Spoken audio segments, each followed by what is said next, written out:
Welcome back to a new video, friends. Today I'm going to tell about text and display setting in Iqoo phone. In Iqoo phone, guys. Text and display setting in Iqoo phone. Today we are going to talk about, guys, setting. And guys, today I will tell you guys how to set display size in Iqoo phone. Guys, you want to set your display size, so guys you can set your display size in Iqoo phone. Guys, today we will talk about in this video. So before starting video, friends, I want to tell you, if you're new in my channel and you are watching my video first time, so first of all go and subscribe my channel, click the bell icon and like my videos. Now let's start video, friends. First of all, open your phone setting. Then guys, click on shortcut accessibility. Click on accessibility, guys.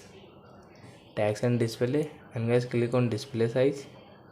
So guys, now you can see your display size, plus, minus, plus, plus, and guys come back large size. So you can see my display size.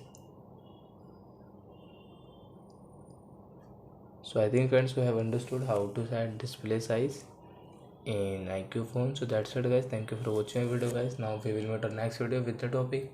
Before, guys, please go and like my video, subscribe my channel.